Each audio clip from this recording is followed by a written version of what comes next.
2018, in the Sally Port of the jail of the Brown County Sheriff's Department. In this incident, unfortunately, Mr. Jonathan Tubby was shot and killed by one of our police officers. I want to start off by talking about what a tragedy it is. Whenever there's a loss of human life, it's a tragedy, and this is no exception. To the members of the Oneida community, to Mr. Tubby's family, to Mr. Tubby's friends, I and the Green Bay Police Department are truly sorry for your loss. The district attorney talked about this just a few hours ago and gave a very thorough analysis of what occurred out there. And he talked about the decision that he was going to make not to charge anyone in the Green Bay Police Department with any crime in this instance. I'd like to go a little bit further and talk a little bit more about the incident that occurred. There are many hours of videos that you're able to watch about this incident. There's also the DCI, the Department of Criminal Investigation report, that's going to be available on the Department of Justice, Wisconsin Department of Justice DCI website, and that'll be available for everybody. I encourage everybody to take a look at that, spend the time, get to know what happened in this particular case before you make a judgment as to what our officers did or didn't do in this particular case. Today we'll talk about the critical incident process, what's going to happen with our department from this point on. We'll talk a little bit, as I mentioned, about the incident. We've got some still photos that we've captured that I think are important for people to see so they have a better understanding of what occurred in the Sally Port of the jail that night. They also have some videos that you'll be able to watch with us here today, and I'll provide a little bit of an explanation of those videos. I ask people to judge for themselves the content of those videos. I'm going to give a brief copy of a diagram of the scene so you'll have a better idea where everything was. As you look at the videos, you'll know where they were in relationship to each other. We have a copy of a timeline that we put together that shows you what happened over these several hours that this incident unfolded. And then I'm going to tell you what's going to happen next with our Critical Incident Review Board. And our Critical Incident Review Board is put together inside the department to look at incidents just like these. And I'll explain a little bit more of that in a minute. And at the end, I'll have a couple minutes for some questions and answers if anybody has any questions about anything that I can clarify. So, in Wisconsin, any officer-involved death has to be investigated by a separate agency.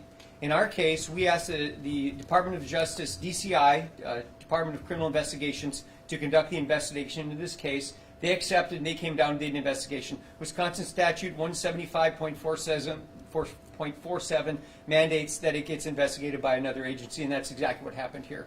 The results of this criminal investigation, the DCI's entire report, the autopsy conducted by the Dane County medical examiner, that was all given to the district attorney's office, and he made his decision earlier today based on, and released that decision earlier today based on that report that was given. The Green Bay Police Department is going to put together a Critical Incident Review Board. We call it a CIRB, and they're going to conduct an investigation into this matter, a review into this matter, to find out exactly what happened, answer any questions that I have or that other folks have about why things transpired the way they did.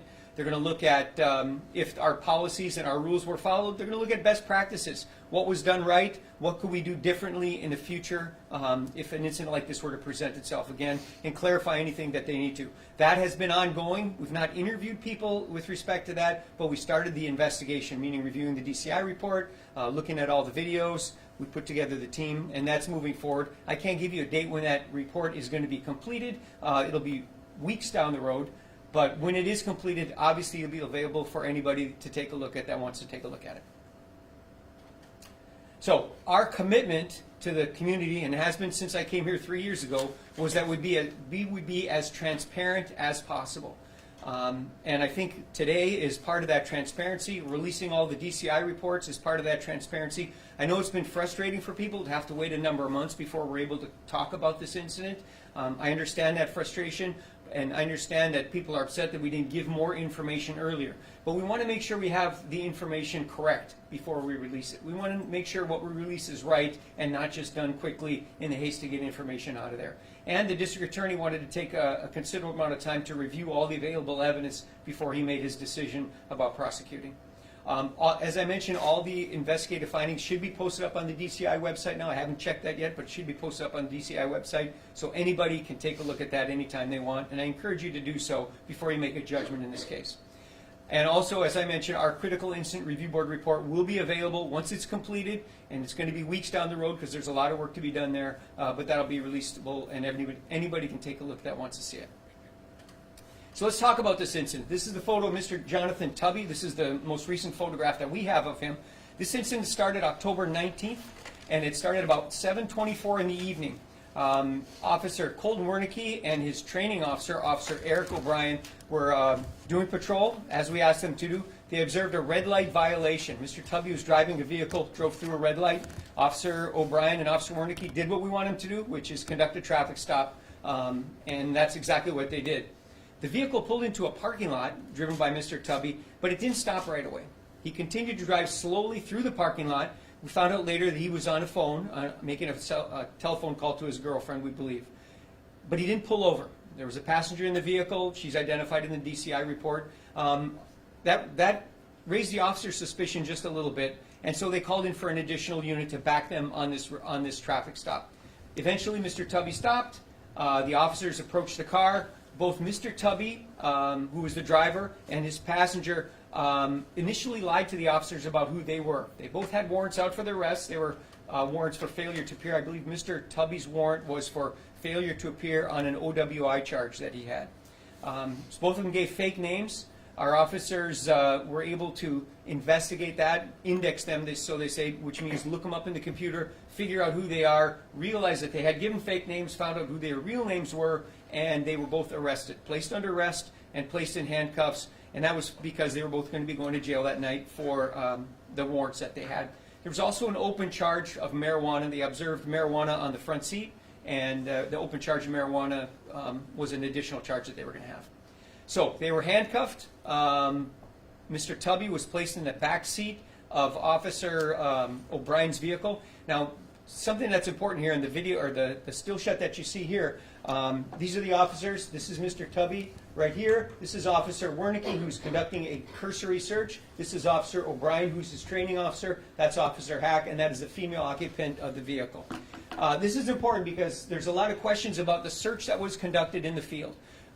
What we have our officers do, and the way we train them, is they are given direction to do a cursory search in the field. That means a brief search of the person's body for any weapons or contraband that they can locate. It is not a thorough search. It's not the same type of search you'd see bringing someone into a jail facility. It's just a basic, quick search for weapons. Our officers do it all the time. Unfortunately, across the country and even on this department, we've seen people do a cursory search and not find everything. Oftentimes, as Mr. Lissay discussed, someone will get to the jail and the jailers will do a secondary search when someone's booked in the jail. They'll find some other contraband. I've seen firearms that make it into the jail after a cursory search. I've seen narcotics. We've seen knives. All manner of objects get into the jail because a cursory search, by its definition and for its purpose in the field, it's quick. It's done just to try and ensure that there's no weapons.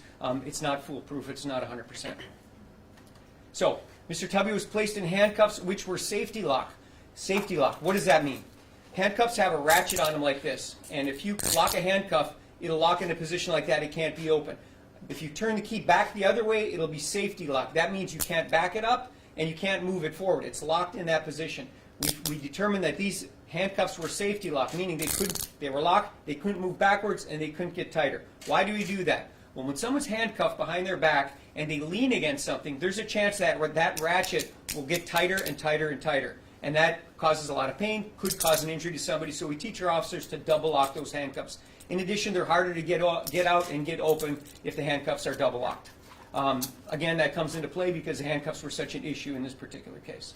So while the officers continued their investigation, they were outside of the car. At about 7:41, Mr. Tubby began manipulating his handcuffs. Remember, he was still handcuffed, double locked, or safety locked, as they say, behind his back. And he was able to manipulate his handcuffs around his body, underneath him, and got the handcuffs in front of his body. While he was still handcuffed, but his hands were in front, underneath his shirt. Now, we got a brief video of this. This is, again, the officers that are out at front doing an inventory of the car before they impound the vehicle. This is standard practice. Check out the car, make sure there's nothing in it before they impound the car. And there you can see next to him, at the same time they're doing that, Mr. Tubby in the back seat, leaning over, and he's manipulating or starting to manipulate his handcuffs around his back, under his feet, to the front of his body. Here's a video of that. It'll take a minute to play, but you can actually watch it as it occurs.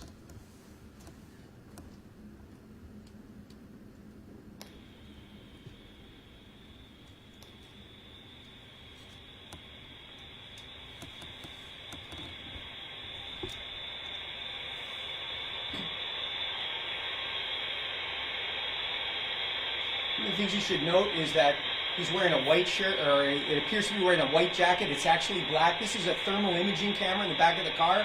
It's very dark in the back of that car. You couldn't see him doing this if you were standing there, but the imaging camera, the thermal camera, picks it up. It just distorts the color.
And you can see him, he's struggling to put his hands underneath his shirt for whatever reason.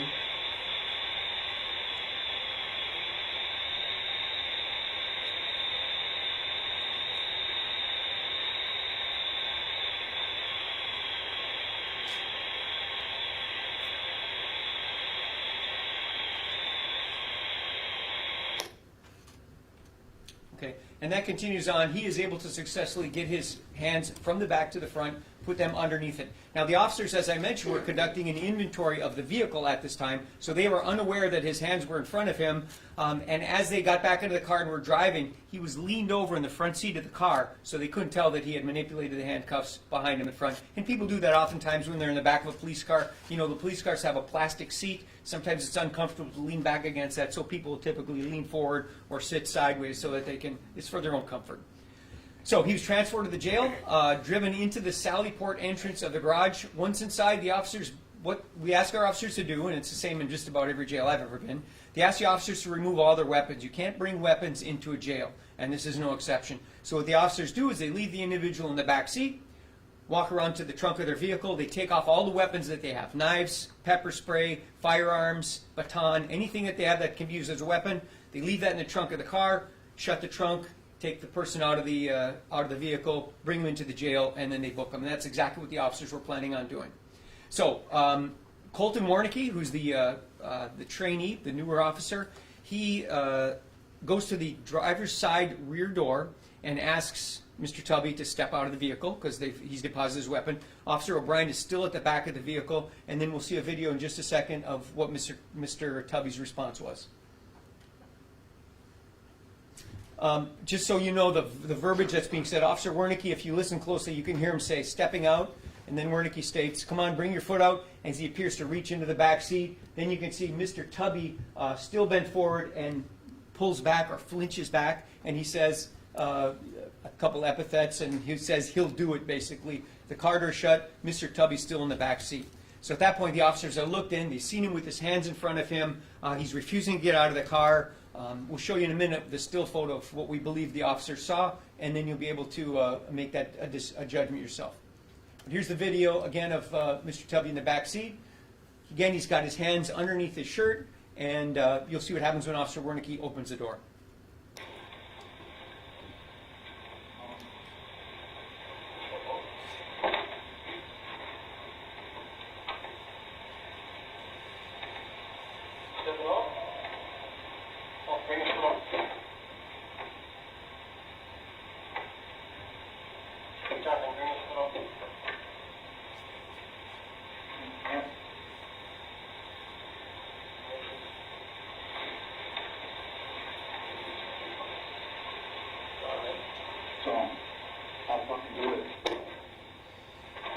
So at this point, the officers have looked in. They've seen him with his hands underneath the front of his shirt or jacket. They've ordered him to get out. He didn't. He has something held underneath his jacket like this with both hands underneath there. And you heard him say, "I'll effing do it." So from 8:25, so at this point, according to the officer's statements, they believed he has somehow armed himself. Either, I would assume, with something inside that he had on his person, or there's always a possibility that someone who had the car prior would have dumped a weapon in the car. That's something that we always worry about. We train our officers to search cars before they put anything in the back seat. When you take a car out for the first time in the day, you're always supposed to search underneath the back seat and to make sure there's no weapons in there. But oftentimes, if someone's going to jail and they have some contraband or a weapon on them, they'll dump it in the car, they'll kick it under the front seat because they don't want to get caught with that weapon. Maybe they speculated that he could have got a weapon in that manner, or that maybe we missed it on the search. Anyway, from about 8:25 until 9:06, officers continued over and over and over to verbalize with Mr. Tubby, asking him to see his hands, asking him to show his hands, asking him to submit to the rest of the lawful arrest that they've made. At some point, they yell him to wipe the windows because his breathing is so heavy in there that he's fogged up the windows in the car. They can't see what he's doing inside of there. So they want him to wipe the windows. At one point, I believe he wipes a window once. The rest of the time, he refuses. At some point, at 8:29, he makes a statement that says, "I'll effing do it," at the first effing person that opens this door. Our officers took that as a threat. Again, he still had his hands underneath his shirt. They still believed that he had some type of object in there, which they believed at the time to be a weapon. And so I think we have a video of that as well.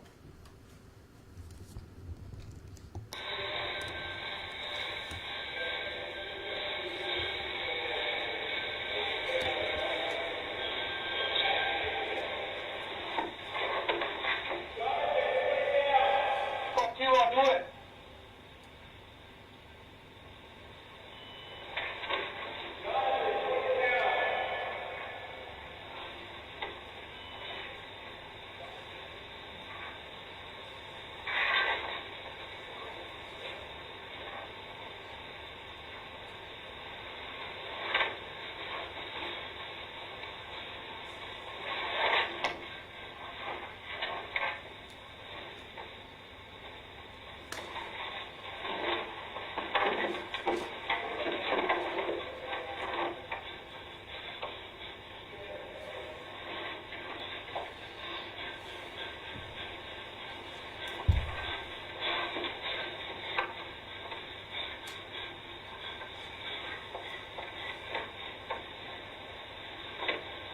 I'm fucking doing it. First fucking person to open this door.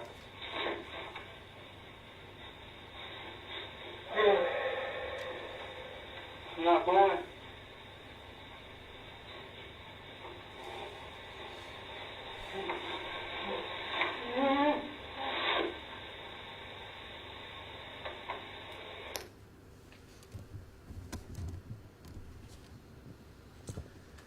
So, and I just want to remind people that the actions of our officers now are everything that they're doing is an attempt to de-escalate this situation. They want to get Mr. Tubby out of that vehicle safely. They want to get him into the jail safely because he's got those warrants. So the things that they're doing, the verbalizations that you will hear over and over and over again, are an effort to de-escalate the situation. The handcuffs that they had him in was an effort to keep him safe. The seatbelt that they put on that he later popped open was an effort to keep him safe. The handcuffs behind the back is a safer way to transport someone than having someone move in the front. So what the officers are doing now, and I'd look at the rest of their actions, it's all done in an effort to de-escalate this situation that has become escalated because of the actions of Mr. Tubby. So at 8:31, he says basically, "F you, I'll F and do it." Again, he shouts a couple more epithets back and forth. There's some concern whether he heard the officers or not, and at some point he states, "I can F and hear you," and later he states, "Get the F away from me." Now, this is a still shot. You may have seen something similar that the DA apparently captured when he was going through this. This is a still shot of Mr. Tubby. This is him in the back seat. As you can see, he's got his right hand thrust underneath his jacket or shirt. He's got his other hand supporting that. He is still in handcuffs at this time. The object that you see in his hand, obviously the officers didn't know what it was, and we still don't know for sure. And as Mr. Lassay said, during the search after his death, they found a quarter on his person inside his clothing. There's speculation that he may have placed that quarter on his fingertip and held that out in order to simulate that to look more like a weapon. It certainly doesn't look like a finger to my eye. It looks like there's some object underneath there, and it looks to me like it's possibly that quarter, something trying to simulate a weapon inside there. So the officer's trunk is still open, and recall that Officer Wernicke has deposited his weapons in there. As Officer O'Brien backed away, Officer O'Brien was able to grab his firearm. So he had his firearm, but not the rest of his equipment. Officer Wernicke's equipment was still inside the trunk, and the trunk lid was open, meaning if Mr. Tubby were to get out, he could access a firearm very easily by going around the trunk. So the officers were concerned. They wanted to get that trunk closed so that weapon in there was secure, and those other secondary weapons, whether it's a baton or pepper spray or whatever, were also secure. So they called for the Bearcat. The Bearcat is our big armored vehicle. You've all seen it plenty of times. It's got armor plating on the sides. It's got armor or bullet-resistant windows. It's what we use to approach a scene safely, whether it's a rescue or whether it's a hostage situation or whatever. If there's a fear that there's going to be a firearm involved, we ask our officers to bring Bearcat out there, and that's exactly what they did. About 9:02, the Bearcat armored vehicle arrived at the scene. A ballistic shield was also brought to the scene, and a plan was formulated to use the ballistic shield with an officer providing cover, an officer holding the ballistic shield to go and shut down that trunk, to lock that gun in there and keep it secure. And you'll see that in just one second. Draw your attention to the windows of the vehicle. This is the view the officers had. The windows are all fogged up in there because of the breathing of Mr. Tubby.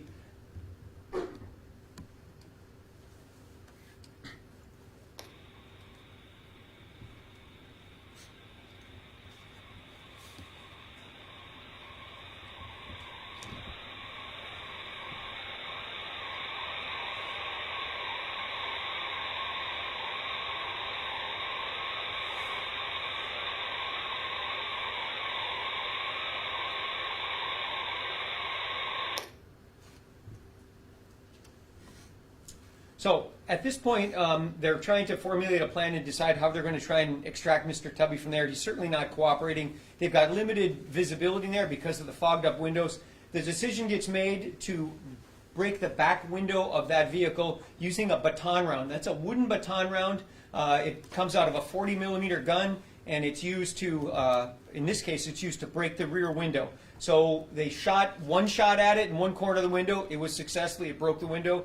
They shot another round at the other corner of the window, breaking both corners of the window, and then they used a metal raking device, a metal pole, to rake out the back window so they could see what was going on inside of the vehicle and and try and de-escalate the situation, get Mr. Tubby to surrender.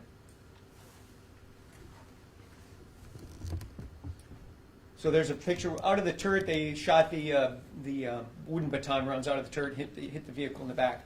There you see the sheriff's officer breaking, or sheriff's deputy breaking the remainder of that glass in that back window. So then the idea was, what are we going to do to get him out of there? The idea they came up with was to use OC spray, oleoresin capsicum. It's pepper spray. It's different from tear gas. It's much more effective. And the idea is, if we put that OC spray on him, it'll disorient him. It'll stop him from being aggressive, and he will submit to an arrest. So they tried it first with a small handheld OC canister. That was not effective. They obtained a bigger, larger canister of OC spray, and you can actually see the stream of the OC spray going into here. Now the hope was that he would become incapacitated, stop resisting, show his hands. The officers could safely approach, take him into custody, bring him into the jail, and that would be the end of the evening for everybody.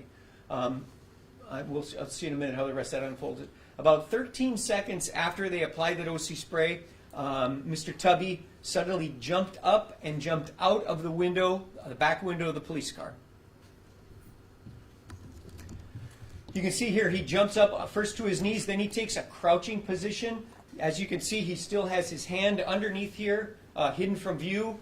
He appears to be holding something with his other hand. You'll see in a minute in the next frame he stands up. Again, right hand still concealed under, left hand wrapped around his right hand, and again he is still in handcuffs. Here's a stance that our tactical guys described as a shooter stance. Shoulders forward, hands in a shooting position. We used to call that a weaver stance, which is one hand in front of the other. Feet apart, crouched over like that. They described that as a shooting stance. There's a video of this. You've already seen it from the district attorney. At this point, someone says, well, why wouldn't we use a taser at this point? He's in an elevated position, A. B, he's in a good distance away from the officer, so a taser is impractical. But a taser is not supposed to be used in an elevated position. If a taser was used effectively, it would knock him down. He could fall down, seriously hurt or seriously injure himself by landing on a cement floor. So taser was out of the question. They did use a beanbag, again. So let me remind you, they used verbalization throughout this entire incident. They had him handcuffed, they had him seat belted. Then they used pepper spray to try and diffuse the situation, to try and get him to exit that vehicle. Then they used a beanbag round, and you'll see that in a minute here. He gets hit with a beanbag round, lower left abdomen. He falls down, quickly springs back up, and then takes off running. Just so you have an idea of where everything is occurring here. Squad 42 is the police car that Officer O'Brien and Officer Wernicke brought him in. He was seated in the rear seat of this squad. All these doors were closed, by the way. This was done later. The doors were open. These doors were closed at the time that this incident occurred.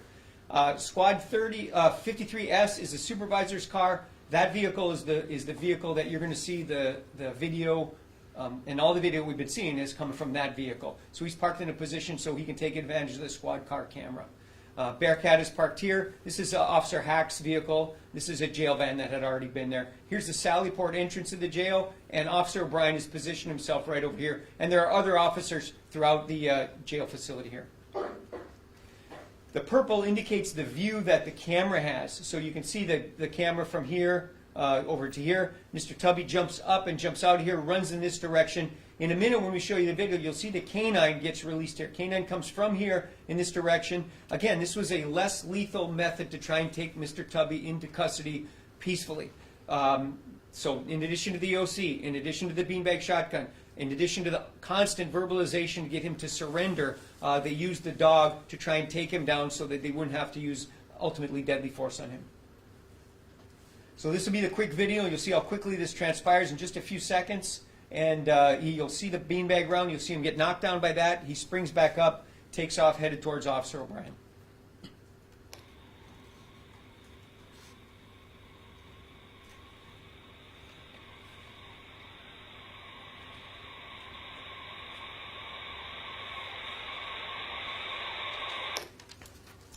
And then just a few seconds after that, the officer-involved shooting occurs.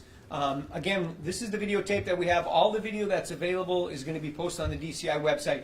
There are video cameras inside the jail Sallyport, but they did not have a recording capability at the time that this incident occurred. So this is a view from outside, or from right at the door of the jail where Officer O'Brien would have been standing. This is there's the vehicle that we're talking about. There's the sheriff's van. This is the sergeant's car that the video camera was taking pictures from. And this is Mr. Tubby's path of travel back this way towards Officer O'Brien.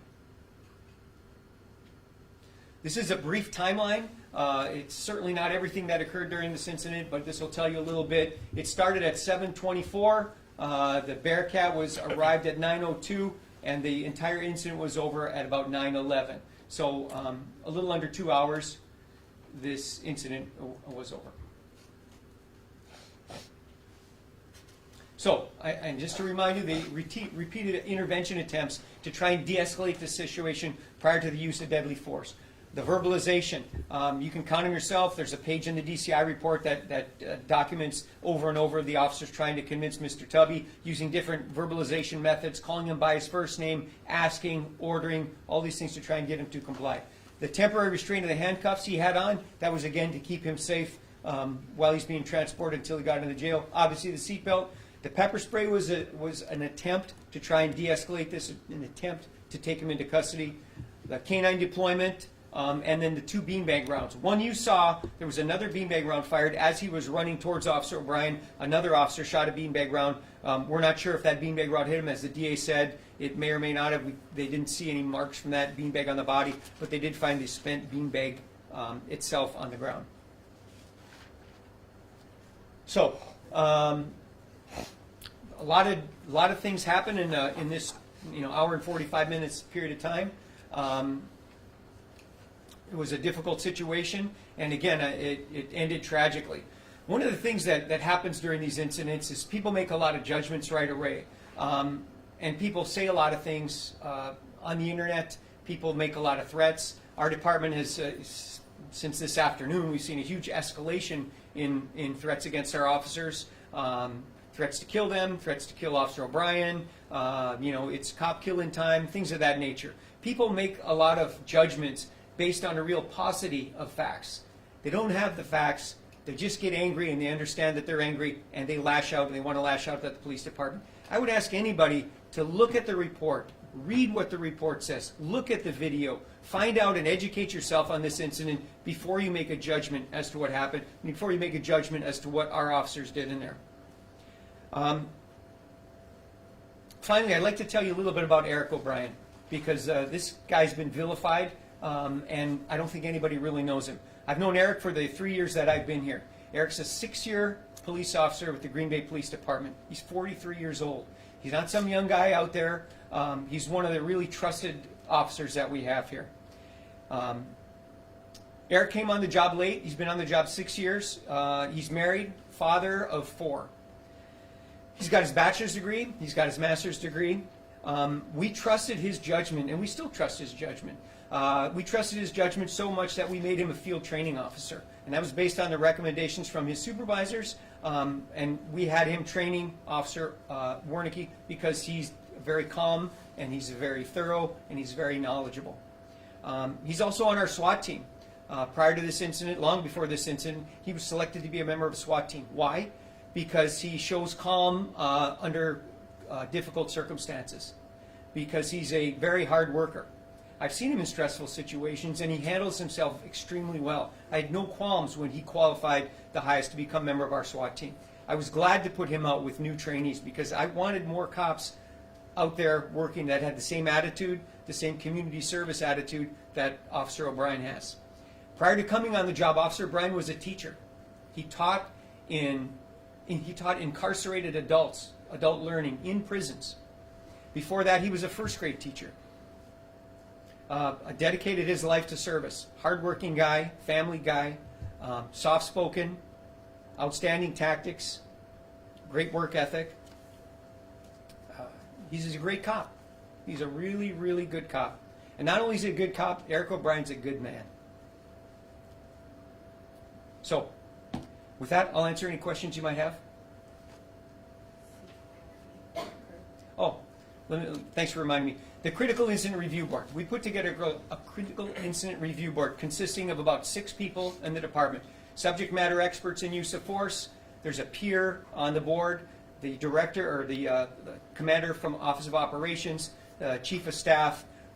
We have one of our training sergeants that's on it. And this Critical Incident Review Board is going to look at everything that happened in that night. It's going to look at the DCI report. It's going to look at all the videos. It's going to interview anybody that it has to interview to get clarification on anything. And what are they doing for? It's not a witch hunt to try and find misconduct. It's not a witch hunt to try and give people penalties. The idea is we're trying to find out if our officers followed all the rules, if they followed the rules that the department has for all these different types of circumstances. Did they follow our policies? But more importantly, what are the best practices? What lessons can we learn from an incident like this? What could we do differently in the future if we need to? So that's what they're tasked with. Now, it's going to be a number of weeks before that comes out. I'd ask people to have patience because I want to make sure it's done right and it's done thoroughly. So the Critical Incident Review Board will be coming out a number of weeks down the road. Again, that will be our internal analysis. So there's really been 3 analyses of this incident. The DCI report, done independently by the Department of Justice for the state of Wisconsin. That report is done. The district attorney has done his own investigation by reviewing everything and talking to whoever he needs to talk to come up with his findings. And then the police department is going to come up with our own findings based on our Critical Incident Review Board. So 3 independent, separate entities are looking at this, and that's going to be the final thing that we say about that until the DCI report comes out in a few weeks. We've reached out to members of the United community because we know there's a lot of strong feelings about this. We're going to invite members of that community to come to the station and have a meeting early next week. I have reached out at several occasions, both through official channels and unofficial channels, to the family to try and make contact with them, to have a discussion with them, to let them know that I'm eager to meet with them when they feel comfortable doing that. Now that there's attorneys involved and a lawsuit involved, I'm not sure that's going to happen, but that invitation is still open because I want to have an open dialogue. Just as we're committed to transparency in Green Bay, so too are we committed to maintaining an open dialogue with anybody who's willing to partner with us and work with us to make our community better. So I got a couple minutes to answer questions. I got a call this morning from the attorney that's representing the city that I should keep it very short. So, and I know District Attorney Lassay was very thorough in his analysis, so I don't think I should rehash that. But if anybody has any quick questions, I'm happy to answer them. Chief, based on what you've seen and you've read, is there anything your officers could have done differently in this situation? I think so. I think there's a couple of things that I have some questions about, and that's why the Critical Incident Review Board is going to look at some of those questions. I've given a list of half a dozen questions or so that I think, why did this happen? Why did that happen? Why did that happen? They're going to be working on that, and they've already started answering those questions by reviewing the videotape and reviewing some of the documents that have been provided. Can you share what some of your questions are after seeing everything?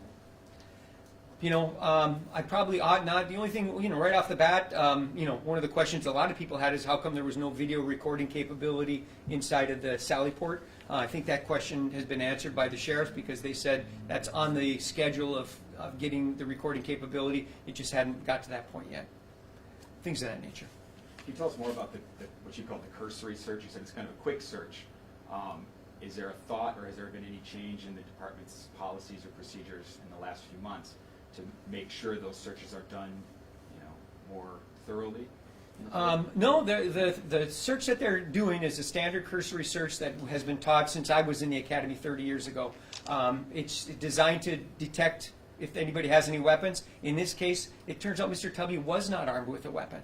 But again, a cursory search can't be as thorough as the search inside the jail. Once they get inside the jail, there's different searches that they can do, including a strip search where we're sure that the individual doesn't have any weapons. So we did not change any policy yet. The Critical Incident Review Board might come up with some changes in our search policy. They might ask for a different type of search or two searches or whatever. That'll be up to them, and that'll be a recommendation made by the review board. Can you tell us the status of both the officers? Officer Wernicke has returned to duty. He is out in the field working. Officer O'Brien is still on administrative duty today.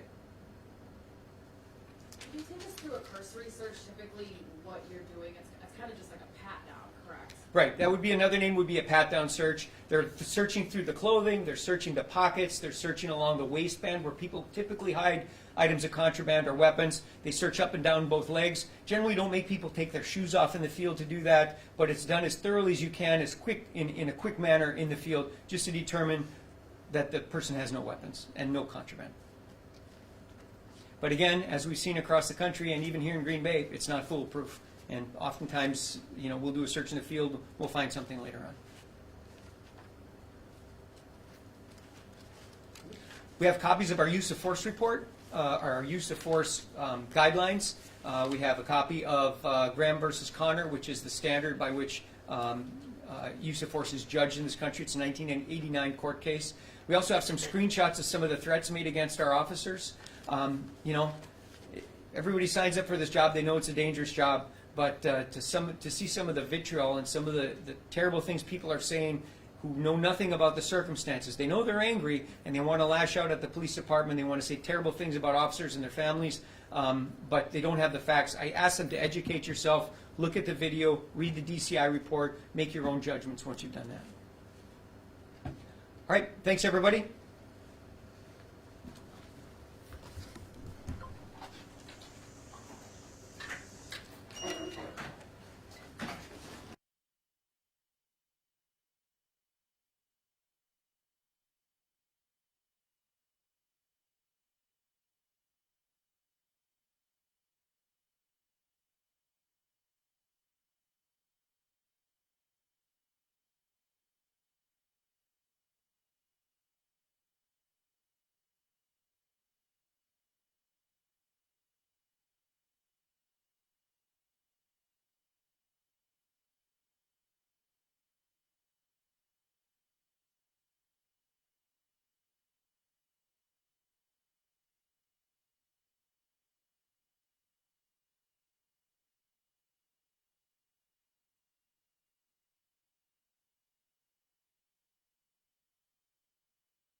come out?